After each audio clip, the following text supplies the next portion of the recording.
മധ്യ കേരളത്തിലെ പ്രധാന ഗതാഗത ധമനിയായ MC റോഡ് വീണ്ടും ചോരയിൽ അലിഞ്ഞിരിക്കുന്നു.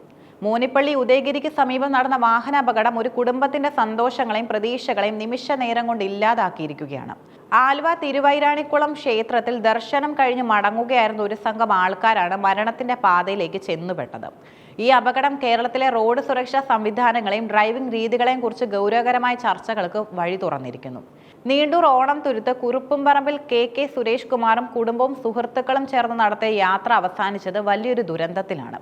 ഐതിഹ്യ പാരമ്പര്യമുള്ള ആലുവ തിരുവൈരാണിക്കുളം മഹാദേവ ക്ഷേത്രത്തിലെ ദർശനം പൂർത്തിയാക്കി മടങ്ങുമ്പോഴായിരുന്നു അപകടം. രാവിലെ 11:30ഓടെ MC റോഡിൽ മോനിപ്പള്ളി ഉദയഗിരി ലിറ്റിൽ ഫ്ലവർ സ്കൂളിന് സമീപം വെച്ച് ഇവർ സഞ്ചരിച്ചിരുന്ന കാറും കൂത്താട്ടുകുളം ഭാഗത്തേക്ക് പോവുകയായിരുന്ന KSRTC ബസ്സും കൂട്ടിയിടിക്കുകയായിരുന്നു. അപകടത്തിൽ സുരേഷ് കുമാർ, ഭാര്യ അമ്പിളി, അവരുടെ സുഹൃത്തിന്റെ മകൻ അർജിത്ത് എന്നിവർ തൽക്ഷണം മരണപ്പെട്ടു. മരിച്ച അർജിത്തിന്റെ മാതാപിതാക്കളായ സുരാജും രാഗയും സുരേഷ് കുമാറിന്റെ മകൻ ഗോകുലും ഗുരുതര പരിക്കുകളോടെ ചികിത്സയിലാണ്. ഒരു നിമിഷം കൊണ്ട് 2 കുടുംബങ്ങളുടെ താളം തെറ്റിച്ച് ഈ ദുരന്തം നാടിനെയാകെ കണ്ണീരിലാഴ്ത്തി. ഇടിയുടെ ആഘാതത്തിൽ കാറിന്റെ മുൻവശം പൂർണ്ണമായും തകർന്നു. KSRTC ബസിന്റെ മുൻഭാഗത്തേക്ക് കാർ ഇടിച്ചു കയറിയ നിലയിലായിരുന്നു. ശബ്ദം കേട്ട് ഓടിക്കൂടിയ നാട്ടുകാരും സമീപത്തെ സ്കൂൾ ജീവനക്കാരും ചേർന്നാണ് പ്രാഥമിക രക്ഷാപ്രവർത്തനങ്ങൾ നടത്തിയത്. ഉടൻ തന്നെ കുറവിലങ്ങാട് പോലീസും അഗ്നിശമന സേനയും സ്ഥലത്തെത്തി. കാർ വെട്ടിപ്പൊളിച്ചാണ് ഉള്ളിലുണ്ടായിരുന്നവരെ പുറത്തെടുത്തത്. റോഡിൽ പരന്നൊഴുകിയ ഇന്ധനവും തകർന്ന ചില്ലുകളും രക്ഷാപ്രവർത്തനത്തിന് തടസ്സമായെങ്കിലും അതിവേഗം തന്നെ പരിക്കേറ്റവരെ ആശുപത്രിയിലേക്ക് എത്തിക്കാൻ സാധിച്ചു.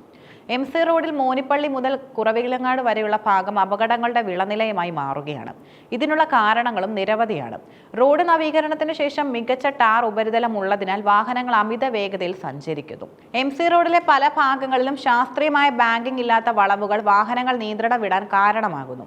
ദൂരസ്ഥലങ്ങളിൽ നിന്നും ക്ഷേത്ര ദർശനം കഴിഞ്ഞ് മടങ്ങുന്നവർ ഉറക്കക്ഷീണം മൂലം വണ്ടി ഓടിക്കുന്നത് അപകടങ്ങൾക്ക് വഴിവെക്കുന്നു. മോനിപ്പള്ളി അപകടത്തിലും ഡ്രൈവർക്ക് ഉറക്കം ബാധിച്ചതാണോ അതോ ബസിന്റെ അമിത വേഗതയാണോ എന്ന കാര്യത്തിൽ അന്വേഷണം നടക്കുന്നുണ്ട്. കേരളത്തിലെ പൊതുഗതാഗത സംവിധാനമായ KSRTC ബസ്സുകൾ ഉൾപ്പെടുന്ന അപകടങ്ങൾ വർദ്ധിച്ചു വരുന്നതും ആശങ്കാജനകമാണ്. വലിയ വാഹനങ്ങൾ ഓടിക്കുമ്പോൾ ഡ്രൈവർമാർ പാലിക്കേണ്ട മിതമായ വേഗത പലപ്പോഴും പാലിക്കപ്പെടുന്നില്ല. കൃത്യമായ സമയക്രമം പാലിക്കാനുള്ള ഓട്ടത്തിനിടയിൽ റോഡിലെ ചെറിയ വാഹനങ്ങൾ പരിഗണിക്കാത്ത രീതി പലപ്പോഴും അപകടങ്ങൾക്ക് കാരണമാകുന്നു. അതേസമയം KSRTC ബസ്സുകളുടെ വലിപ്പവും ഘടനയും കാരണം ചെറിയ വാഹനങ്ങളുമായി കൂട്ടിയിടിക്കുമ്പോൾ ആഘാതം വർദ്ധിക്കുന്നു. ഇത്തരം അപകടങ്ങൾ ആവർത്തിക്കാതിരിക്കാൻ വ്യക്തിപരമായ തലത്തിൽ നമുക്ക് ചെയ്യാവുന്ന ചില കാര്യങ്ങളുണ്ട്. കാറിലെ മുൻസീറ്റിൽ ഇരിക്കുന്നവർ മാത്രമല്ല, പിൻസീറ്റിൽ ഉള്ളവരും നിർബന്ധമായും സീറ്റ് ബെൽറ്റ് ധരിക്കണം. മോനിപ്പള്ളി അപകടത്തിൽ കാറിന്റെ തകർച്ച കാണിക്കുന്നത് ഇടിയുടെ ആഘാതം വളരെ വലുതായിരുന്നു എന്നാണ്. ക്ഷേത്ര ദർശനമോ ദീർഘദൂര യാത്രകളോ കഴിഞ്ഞു വരുമ്പോൾ ഡ്രൈവർക്ക് മതിയായി ഉറക്കം ലഭിച്ചിട്ടുണ്ടെന്ന് ഉറപ്പുവരുത്തണം.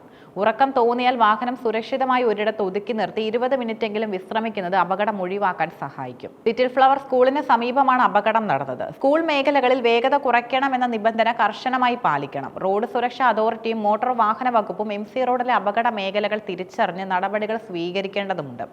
അമിത വേഗത കണ്ടെത്താൻ കൂടുതൽ ആധുനികമായ AI ക്യാമറകൾ സ്ഥാപിക്കണം. സ്കൂൾ മേഖലകളിൽ സ്പീഡ് ബ്രേക്കറുകൾ അല്ലെങ്കിൽ റാമ്പിൾ സ്ട്രിപ്പുകൾ സ്ഥാപിക്കുന്നത് ഡ്രൈവർമാരുടെ ശ്രദ്ധ തിരിക്കാൻ സഹായിക്കും. അപകടം നടന്നാൽ ആദ്യത്തെ സുവർണ മണിക്കൂറിൽ വിദഗ്ധ ചികിത്സ ലഭ്യമാക്കാൻ ഹൈവേകളിൽ കൂടുതൽ ട്രോമ കെയർ ആംബുലൻസുകളും വിന്യസിക്കണം. മോനിപ്പള്ളിയിലെ അപകടം വെറും ഒരു വാർത്തയല്ല, മറിച്ച് നമ്മുടെ റോഡുകൾ എത്രമാത്രം അപകടകരമാണെന്ന വലിയൊരു ഓർമ്മപ്പെടുത്തലാണ്. സുരേഷ് കുമാറിന്റെയും അമ്പിളിയുടെയും 7 വയസ്സുകാരൻ അർജിത്തിന്റെയും മരണം സമൂഹത്തിന് നൽകുന്ന നോവ് മായാതെ നിൽക്കും. പരിക്കേറ്റ ഗോകുലിനും സുരാജിനും രാഗിക്കും ജീവിതത്തിലേക്ക് തിരിച്ചു വരാൻ ആവശ്യമായ പ്രാർത്ഥനകളും മികച്ച ചികിത്സയും ലഭിക്കുന്നുണ്ടെന്നും നമുക്ക് ഉറപ്പാക്കാം. റോഡിൽ ഓരോ തവണ വാഹനം എടുക്കുമ്പോഴും നമ്മുടെ സുരക്ഷ മാത്രമല്ല, മറ്റുള്ളവരുടെ ജീവൻ കൂടി നമ്മുടെ കൈകളിലാണെന്ന ബോധ്യം ഓരോ ഡ്രൈവർക്കും ഉണ്ടാകണം.